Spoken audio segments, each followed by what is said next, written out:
In the heart of a nation renowned for its freedom, Pope Francis, revered for his progressive positions, has catalyzed an intense dialogue within the Catholic community with his latest interpretations of biblical texts and the life of Jesus. These new perspectives are provoking debate and prompting reflections on the evolution of Catholic theological discourse. This video looks at the Pope's avant-garde interpretations, their repercussions throughout the Church, and the various reactions they have provoked among his supporters. Before we get into the nitty-gritty, if you'd like to explore the dynamic changes and debates within the Catholic Church with Pope Francis, don't forget to press the like button and subscribe to receive more interesting content. Let's explore the intriguing and sometimes controversial area of the Pope's biblical analysis and its implications for believers. Highlighting the 8th point, the impact on the faithful and possible transformations within Catholicism. Pope Francis's statements on the Bible and his insistence on the humanity of Jesus have elicited diverse reactions among the Catholic laity, reflecting the vast mosaic of beliefs and rituals within the Church. While many believers greeted his perspective with enthusiasm, likening it to a breath of fresh air, others expressed apprehension, fearing a break with established Catholic doctrines. For a significant fringe of progressive and moderate Catholics, the Pope's views are a beacon of hope and inspiration. They praise his efforts to make the Church more inclusive, empathetic, and attuned to contemporary realities, and see his interpretations of Scripture as part of a wider program of rejuvenation and reform. Others hail him as a transformative Pope who challenges the Church to recover its prophetic voice and deepen its commitment to justice and solidarity. However, these same statements have also met with resistance from more conservative Catholics, who believe he could compromise the Church's doctrinal foundations and venerable traditions. Accusations of sowing discord and vindicating detractors who question the Church's moral position are also frequent. Critics claim that by emphasizing the human aspects of the biblical stories and neglecting their divine inspiration, the Pope could be fostering a subjective and relativistic faith perspective that could undermine the cohesion and identity of the Church, particularly among its younger followers. However, many young Catholics find inspiration in his advocacy of mercy, inclusion, and social justice, and see him as a model for a more committed and authentic practice of faith. They are eager to adopt new interpretive approaches to Scripture that resonate more closely with their personal experiences and aspirations, going beyond rigid doctrinal formulations. Pope Francis's perspective could bring about transformative changes in Catholic theology and practice. By fostering a deeper, more contextual understanding of the Bible, his approach could amplify the social and ethical dimensions of faith. This evolving perspective encourages an open, dialogical stance in doctrinal debates, potentially revitalizing the Church's prophetic mission as it seeks to address contemporary issues such as poverty, injustice, and environmental degradation.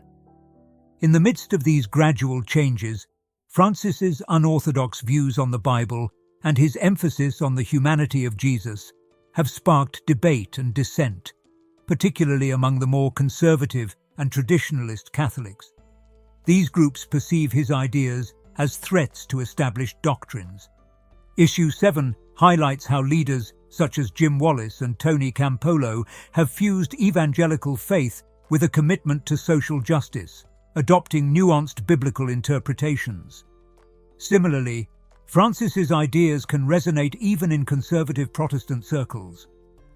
Beyond individual comparisons, Francis' method reflects broader currents in contemporary theology and biblical studies. In recent decades, the emphasis has been on contextualist and liberationist readings of Scripture, championed by figures such as Gustavo Gutierrez and Elizabeth Schussler Fiorenza.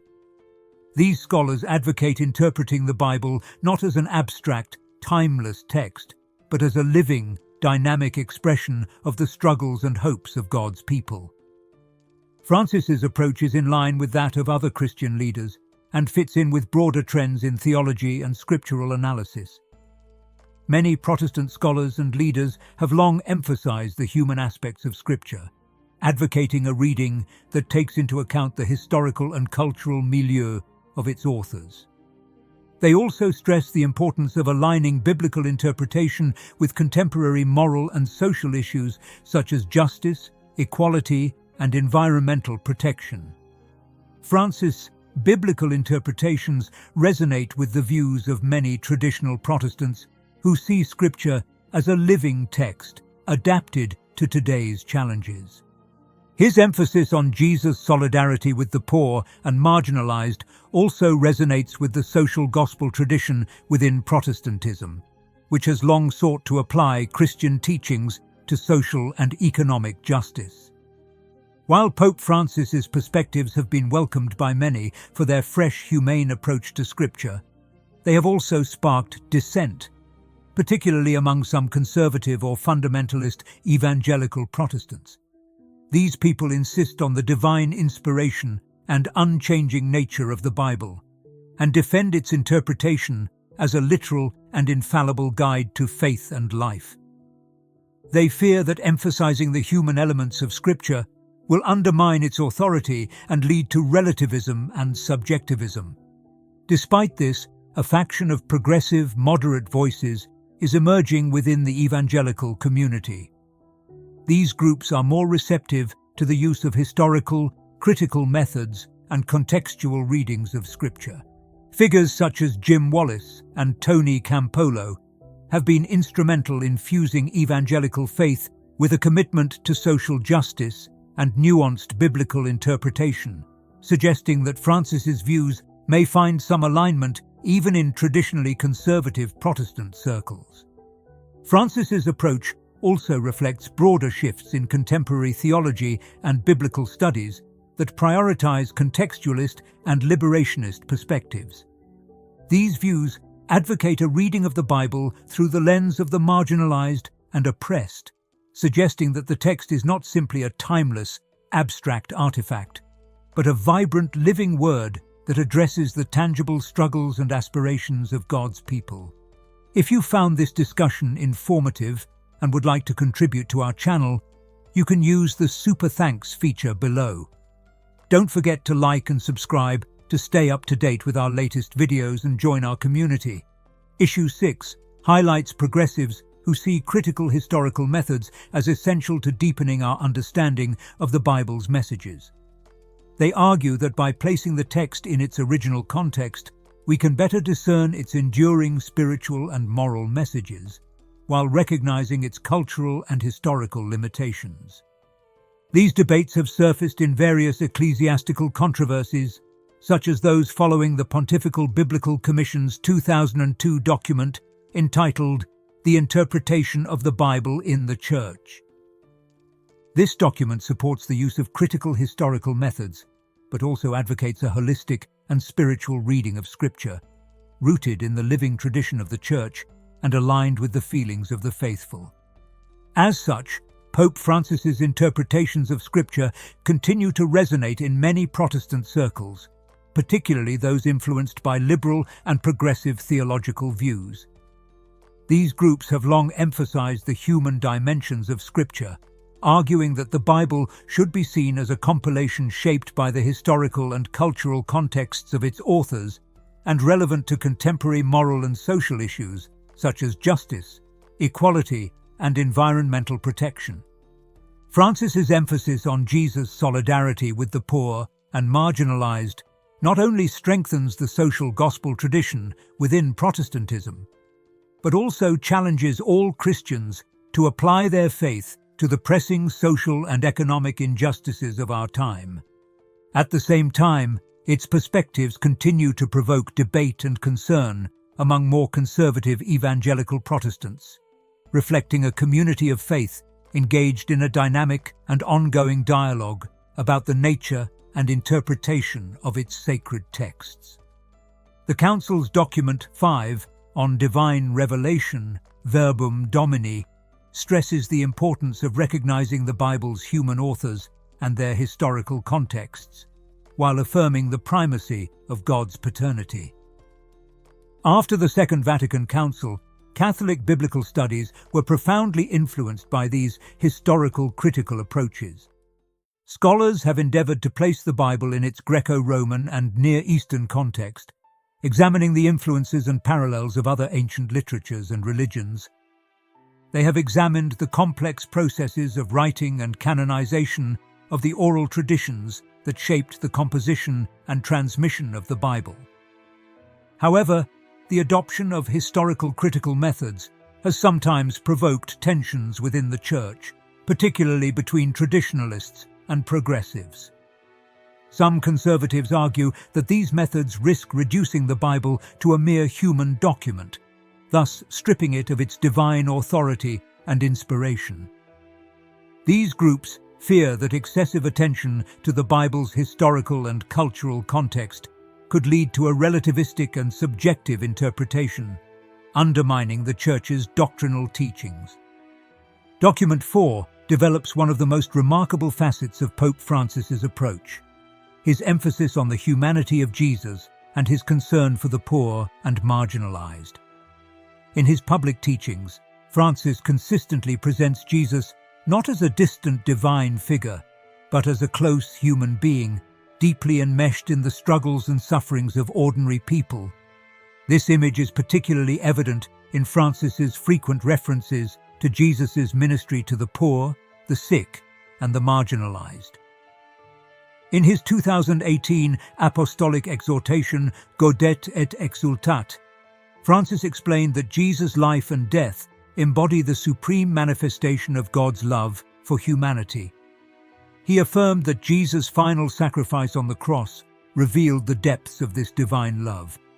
For Francis, Jesus' solidarity with the poor is a model of Christian living. Francis frequently urges Catholics to imitate Jesus' example by engaging with the marginalized and advocating social justice. In his 2013 apostolic exhortation, Evangelii Gaudium, he emphasized that the poor occupy a special place in God's heart, pleading for a church that is not only attentive to the poor, but also shares their conditions. The emphasis on Jesus' humanity and care for the poor contrasts sharply with more traditional Catholic representations of Christ as divine king and ruler. Historically, while affirming Jesus' divinity, the Church has often emphasized his majesty, power, and glory, depicting him in art, literature, and liturgy as the enthroned royal figure surrounded by angels and saints. In contrast, Francis' perspective emphasizes how Jesus identified with the humble and suffering. He presents Jesus not as a distant deity, but as a compassionate companion, accessible and involved in our daily struggles. This shift has significant implications for Catholic theology and Christology, as it challenges conventional conceptions of Jesus' nature and mission. This approach has not been without its critics. Some conservative Catholics argue that by emphasizing Jesus' humanity, Francis risks overshadowing his divinity and undermining the Church's teachings on the Incarnation and the Trinity. They fear that portraying Jesus primarily as a social activist or moral role model will diminish his status as the eternal Son of God. However, Francis's supporters respond to these criticisms by emphasizing the biblical and traditional foundations of their view. The Gospels themselves describe Jesus as an integral human and divine being, characterized by a deep concern for the marginalized. Defenders of Francis's teachings argue that his emphasis on the human aspects of Jesus provides a necessary corrective to an overly abstract and ethereal Christology that might neglect the tangible aspects of Jesus' life and mission. To understand Pope Francis's statements on the Bible, they need to be placed in the wider context of the Catholic biblical heritage, particularly in the years following the Second Vatican Council. This period marked a significant shift in the Church's approach to Scripture, opening the door to new methods of interpretation and strengthening engagement with modern biblical scholarship. Although the Church initially approached these methods with caution, fearing that they might call into question the divine inspiration of Scripture, the Second Vatican Council encouraged scholars to use these techniques with fidelity and discernment, fostering a richer and more nuanced understanding of biblical texts. Cardinal Raymond Burke, one of the leading conservative voices, has expressed concern about Pope Francis's interpretive approach to Scripture, suggesting that it could mislead the faithful.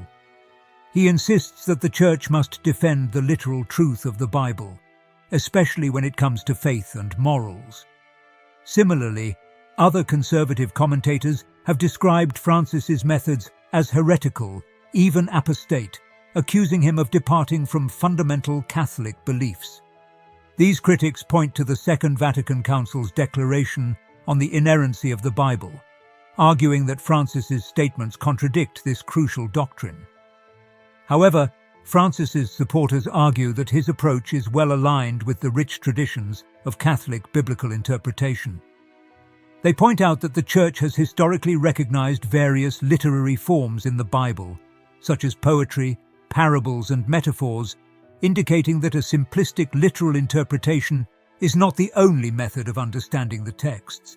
On the other hand, Pope Francis has sparked significant debate with his views on biblical interpretation, which diverge from conventional Catholic positions in several key areas.